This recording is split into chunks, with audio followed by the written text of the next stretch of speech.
نحمده ونصلي ونسلم على رسوله الكريم اما بعد۔ صراط مستقیم کورس سبق نمبر 1۔ آج کے سبق میں قرآن مجید کی آیت، حدیث مبارک، عقیدہ، مسئلہ اور دعا بیان کریں گے۔ تو چلیے شروع کرتے ہیں۔ اللہ تبارک و تعالی سورۃ النحل آیت نمبر 98 میں ارشاد فرماتے ہیں: اعوذ باللہ من الشیطان الرجیم، بسم اللہ الرحمن الرحیم، وَإِذَا قَرَأْتَ الْقُرْآنَ فَاسْتَعِذْ بِاللَّهِ مِنَ الشَّيْطَانِ الرَّجِيمِ، جس کا ترجمہ یہ ہے کہ جب آپ قرآن کریم کی تلاوت کرنے لگیں تو شیطان مردود سے اللہ کی پناہ مانگ لیا کریں۔ اس سے پتہ یہ چلا کہ جب انسان قرآن مجید کی تلاوت کرنا سٹارٹ کرتا ہے تو اس سے پہلے اعوذ باللہ من الشیطان الرجیم پڑھ لینا چاہیے۔ حدیث مبارک مصنف عبد الرزاق میں حدیث موجود ہے، ان ابی سعید الخدری رضی اللہ عنہ ان رسول اللہ صلی اللہ علیہ وسلم کان یقول قبل القراءۃ اعوذ باللہ من الشیطان الرجیم۔ حضرت ابو سعید خدری رضی اللہ تعالی عنہ ارشاد فرماتے ہیں کہ رسول اللہ صلی اللہ علیہ وسلم قرأت سے پہلے اعوذ باللہ من الشیطان الرجیم پڑھا کرتے تھے۔ تو میری ماؤں، بہنوں اور بیٹیوں، جب بھی ہم قرآن مجید کی تلاوت شروع کریں تو ہم سب سے پہلے اعوذ باللہ من الشیطان الرجیم پڑھ لیا کریں۔ نمبر 3، عقیدہ۔ آج کا عقیدہ ہوگا وجود باری تعالیٰ، اللہ تعالیٰ کا وجود۔ دنیا میں کوئی چیز بھی خود بخود مارز وجود میں نہیں آتی، بلکہ ہم دیکھتے ہیں کہ ہر چیز کسی نہ کسی بنانے والے کی محتاج ہے۔ جب ہم اس کائنات کو دیکھتے ہیں تو اس کائنات کی ہر چیز ہمیں پتہ دیتی ہے کہ اس کو کس نے بنایا ہے۔ مائک ہے، معلوم ہوتا ہے کس نے بنایا ہے۔ ٹیبل ہے، چیئر ہے، اسی طرح ہمارا فین ہے، ٹیوب لائٹس ہیں۔ مختلف چیزیں جب ہم دنیا میں دیکھتے ہیں تو ہمیں پتہ چلتا ہے کہ ان اشیاء کو کسی نہ کسی نے بنایا ہے۔ تو ہمیں ایز اے مسلم اس بات پر ایمان لانا ضروری ہے کہ یہ کائنات جو ہے یہ بھی خود بخود نہیں بنی، بلکہ اس کو بنانے والی بھی کوئی ذات موجود ہے، اور وہ ذات اللہ تعالیٰ کی ذات ہے۔ اس لیے ہمارا عقیدہ ہونا چاہیے کہ اللہ تعالیٰ کی ذات موجود ہے جس نے تمام کائنات کو بنایا ہے۔ نمبر 4، مسئلہ۔ مسئلہ آج کا جو ہم سٹارٹ کرنے لگے ہیں وہ ہے نجاست کے احکام۔ نجاست پلیدی کو کہتے ہیں، گندگی کو کہتے ہیں۔ ہم کہتے ہیں یہ چیز گندی ہو چکی ہے، یہ چیز جو ہے ناپاک ہو چکی ہے، یہ چیز پلید ہو چکی ہے، یہ چیز نجس ہو چکی ہے۔ تو یہ مختلف الفاظ ہیں جو کسی گندگی اور گندی چیز کے لیے استعمال ہوتے ہیں۔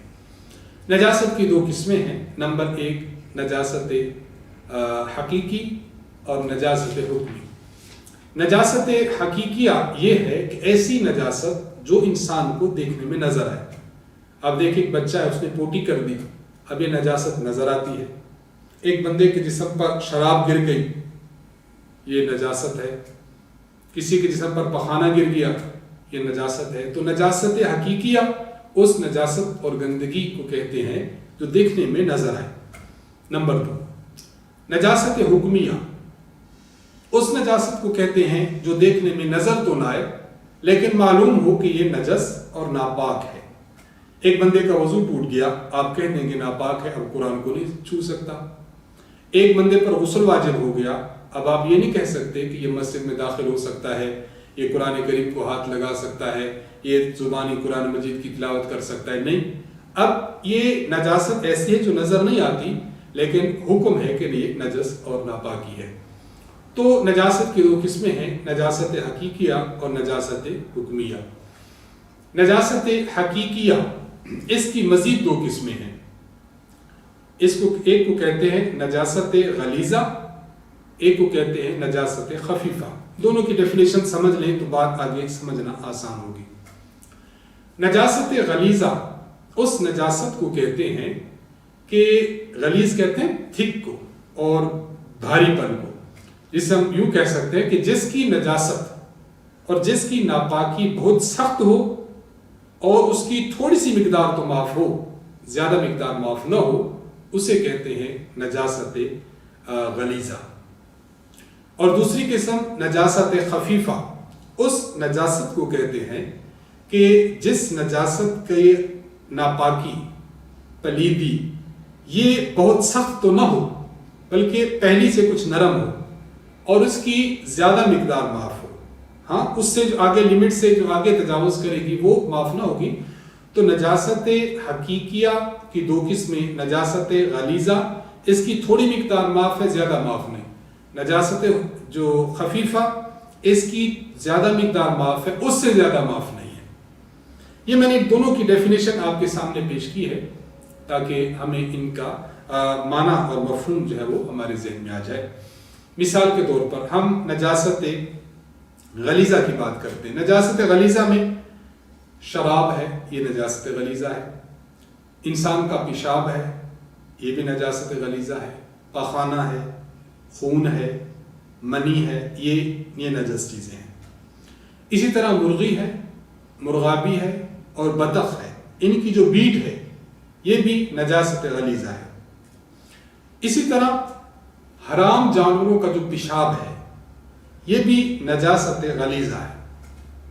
اور اسی طرح یہ بھی سمجھ لیں گائے، بھینس وغیرہ یہ جو حلال جانور ہیں ان کا گوبر ہو گیا، اسی طرح بکری اور بھیڑ ہو گئی، ان کی مینگنی ہو گئی، تو یہ بھی نجاست غلیظہ میں شامل ہے۔ تو نجاست غلیظہ یہ چیزیں ہیں میں نے آپ کے سامنے بیان کی۔ نجاست غلیظہ کا کیا حکم ہے، اس کو بڑی اچھی طریقے سے سمجھنا ہے۔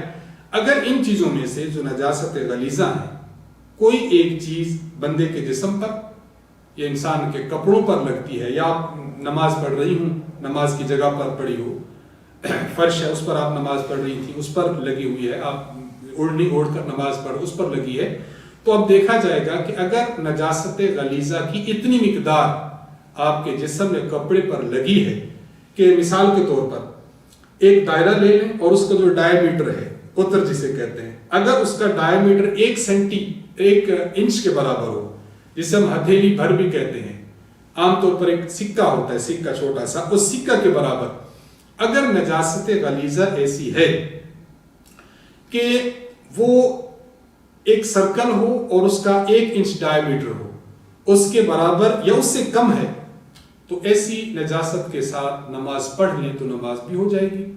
جس جگہ پر وہ پڑی ہے اگر وہاں پر آپ نے نماز پڑھ لی تو اس کے ساتھ نماز ہو جائے گی۔ لیکن اگر اس کوانٹٹی سے زیادہ بڑھ جاتی ہے تو پھر اس کے ساتھ نماز نہیں ہوگی، اب اس کو دھونا ضروری ہے۔ نمبر 2، نجاست خفیفہ۔ نجاست خفیفہ کی مثال جیسے تمام حرام پرندوں کی بیٹ، تمام حلال جانوروں کا پیشاب، مثلا گائے ہے، بھینس ہے، بکری ہے، بھیڑ ہے، تو ان کا جو پیشاب ہے یہ نجاست خفیفہ میں شامل ہے۔ نجاست خفیفہ کا حکم سمجھ لیجئے، اگر یہ جسم پر لگتی ہے یا کپڑے پر لگتی ہے تو ہم یہ دیکھیں گے اس پر۔ اگر جسم کے، مثال کے طور پر جسم کا ایک ایسا عضو اور ایسا پارٹ ہے کہ اس کے اگر 4 حصے کر لیں تو چوتھا حصہ یا اس سے کم ہو، چوتھا حصہ کے برابر ہو یا چوتھا حصہ سے زیادہ ہو، تو پھر اس کے ساتھ نماز پڑھنی جائز نہیں، نماز نہیں ہوگی۔ اور اگر اس سے چوتھا حصہ سے کم ہے تو پھر اس کے ساتھ نماز ہو جائے گی۔ مثلا میں ایک مثال دیتا ہوں۔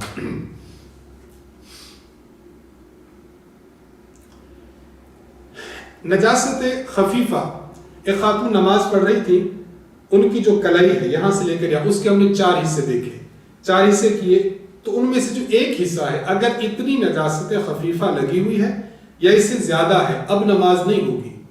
اور اگر اس کے چوتھائی حصہ سے کم لگی ہے، اب نماز ہو جائے گی۔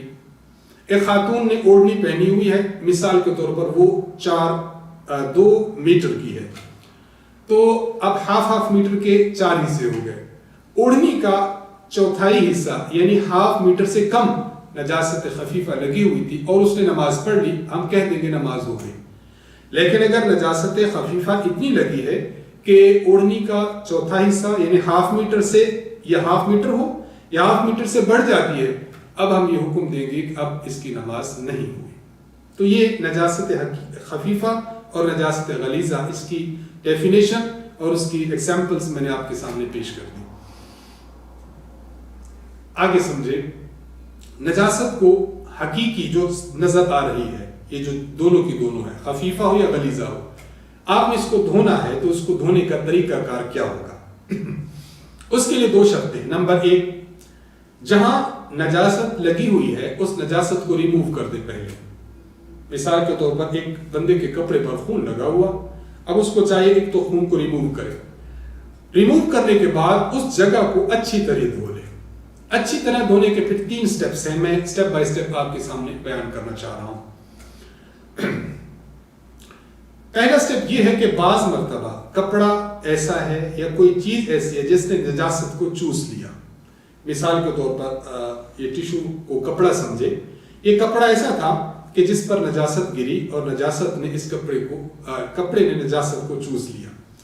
جب کپڑا اس نجاست کو چوستا ہے تو اب کپڑے سے ہم تو سب سے پہلے نجاست کو ریموو کریں. نجاست جب ریموو ہو گئی، اب آپ اس کو 3 مرتبہ دھوئیں. 1 مرتبہ دھویا، نچوڑ لیا. دوسری مرتبہ دھویا، نچوڑ لیا. تیسری مرتبہ دھویا، نچوڑ لیا. تیسری مرتبہ اچھی طرح نچوڑ لیا. یوں اگر آپ نے نچوڑا ہے تو پھر یہ کپڑا آپ کا پاک سمجھا جائے گا.